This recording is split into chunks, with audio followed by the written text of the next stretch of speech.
Welcome to the My Rules Are Better podcast. I'm Tom Barbalet. I had the privilege, although it was associated with nonsense, but I had the privilege, I shouldn't say nonsense, it was associated with some sad news that's going to come out in the community shortly.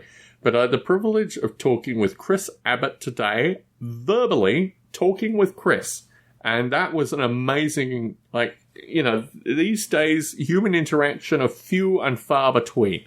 But I want to send out a thank you and a shout out to Chris Abbott, long-standing occasional participant in My Rules Are Better, and certainly long-standing occasional participant in my role-playing. I will talk in a minute about what we discussed, because I think that's the topic of this particular podcast.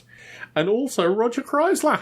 Literally legend, Roger Kreisler. I mean, the two people who I've wanted to talk to for some length of time.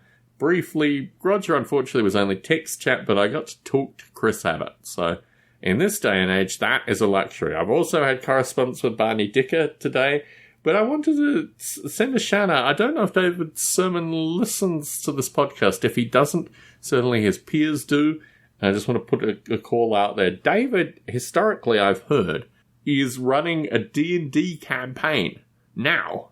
David's also been really brilliant at noting hobby stores in London and just being in the right place at the right time. And my hope is that David and I will not only reconnect, but also somehow be able to work this thing out. And when I told Chris Abbott this thought, he said to me, D&D hasn't been about D&D for quite some time. This idea in my head of the perfect game of D&D, or just having a regular game of D&D, or just having a regular game. These things are all unresolved problems that have come about since including the last podcast recording. And I've heard from Barney Dicker that he's actually going to record a response. Hopefully I didn't offend anyone with regards to my particular narrative. And I thought it was genuinely interesting, this set and setting and returning to a game and just wanting to return to a game, but not actually getting all the, emotional energy or cognitive energy or whatever out there. And also the modern burden of human fatherhood. And I need to send a shout out to my wife in particular, because she has allowed me to take the evening off and record podcasts, because, quite frankly, there's a lot of really upsetting other nonsense that I'm having to deal with, but thankfully I still have a job. Let's be thankful for everything currently. So, this idea that D&D hasn't been D&D for a long time, I think, is pretty accurate. I'm not arguing that point. I think it's down to the GM, and here again, I'm not saying anything about Barney Dicker. I'm just saying I'd like to have a good D&D GM, and my hope is perhaps that Dave Sermon might be that dude. Not sure. Interesting guy. Really interesting guy. Played one game with him so far, remotely. I think. Pretty sure he was the GM on one Alluvial Plains game. And I'm just interested in seeing his take on D&D. I might not even I'm not even a player in the game. I'm just interested in sitting in. And my suspicion is maybe there were recordings. I mean, look, certainly Spencer Game, the one only, the living legend that is Spencer Game, He does have podcasts out there that are recordings of D&D games. And look, if anyone actually introduced me to what this stuff was, I'm really becoming the lowest form of podcast listener. I am literally becoming that dope that doesn't know when shows are out, doesn't know when things are happening. And that's just my life currently. This is called fatherhood, apparently. You lose track of everything else. I am getting rid of my Osprey books, thanks to Conosites Bowen and my new boss at work, who shall remain anonymous. So I am slowly getting back to the shelves, and I found, this will blow your minds as well. I found some Roachy Roachford miniatures that he posted to me and painted sometime last year. Literally 2 boxes worth, and maybe, I'm just looking around, there may be another box or 2 worth still in my bookshelves. I mean, this is COVID, ladies and gentlemen. Literally, the demons and the 40k old guards, Chaos Renegades, and his, what does he call it? Eagle monster, duck monster, chicken monster, which is the Cinch, I think Cinch. Is it Cinch? Perhaps Cinch, yeah. Greater demon. All these things I found in boxes that were in my shelves. I mean, I don't know.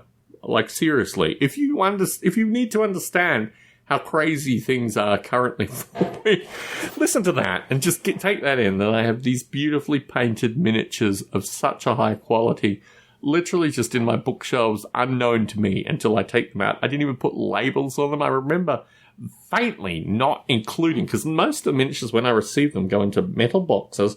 Then I put on, masking tape, the date and who painted them and what they painted and what's inside. And these are blank boxes.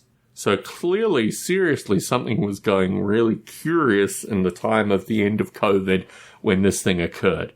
Someone was talking to me today, maybe Chris Abbott, maybe Roger Chrysler, possibly Chris Abbott, associated with actually returning this podcast to talking about painted miniatures at some stage.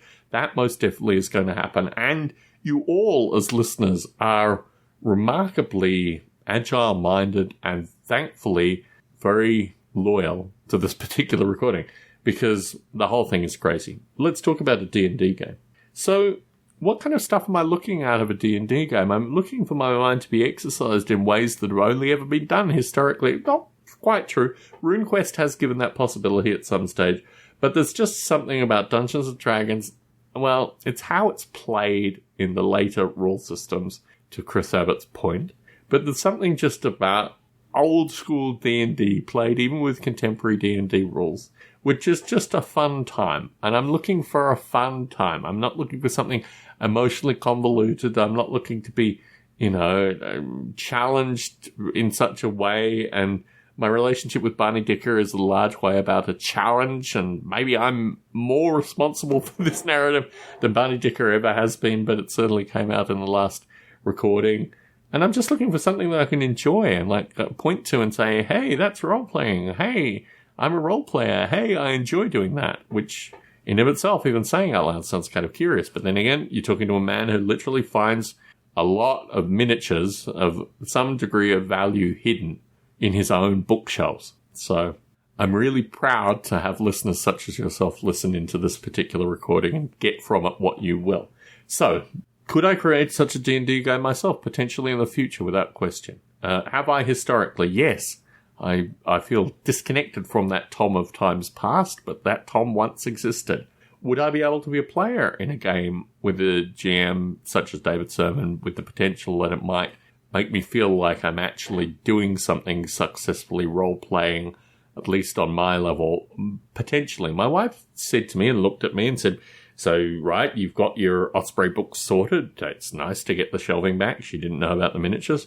Never will, probably. But anyway, so, I'm at least addressing that thing. Historically, I talked in this podcast about working with a gentleman here who has a gaming group locally that I would just put the books up on, a Facebook group, basically, and see if they'd sell through that. So actually giving them to people like Connor Science Bowen and my boss is a different route, but I'm still employed, mysteriously. So the space is the most valuable thing so far. Same with records. We'll talk about that maybe in a different recording. Yeah, let's see what happens, hopefully in the next few months. My hope is that David Sermon will hear about this somehow.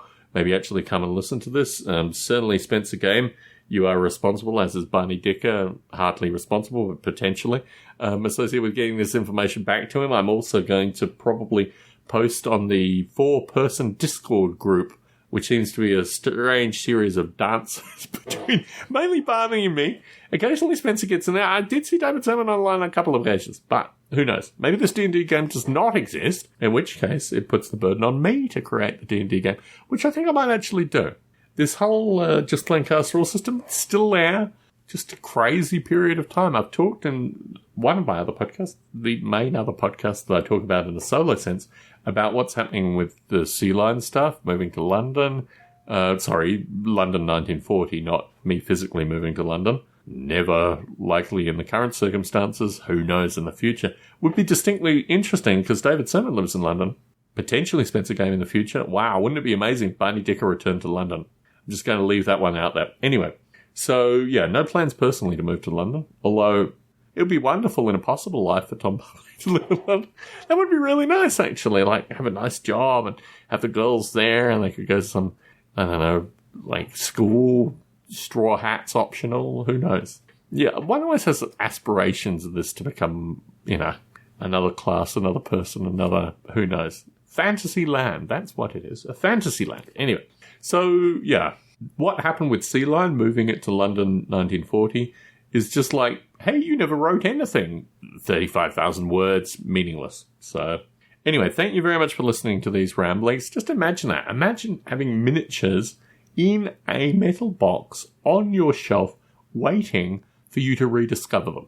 Just imagine that as a concept, as like this is possibly reality. This is possibly the person you're listening to's mind at some other stage. And David Sermon, it will be a pleasure if you can get in contact. We'll work it out. Spencer Game, equally a pleasure if you want to get in contact. Barney Dicker and I are going to be talking in a few weeks anyway. And thank you, Barney, for humouring me. And I'm looking forward to hearing your podcast when it comes out. And I'm looking forward actually to probably someone telling me you probably should listen to this podcast, which kind of helps in this whole fatherhood thing. So I'm given permission tonight to record podcasts because of a bunch of miserable news that I'm also having to deal with as well. Spare a quiet thought for your esteemed podcaster. Thank you very much for listening in. I will record another My Rules Are Better when the mood strikes me, maybe in response to Barney Dicker's response to me, or his response to my response to my original response. Anyway, Tom Barbalet in Las Vegas, Nevada, signing out.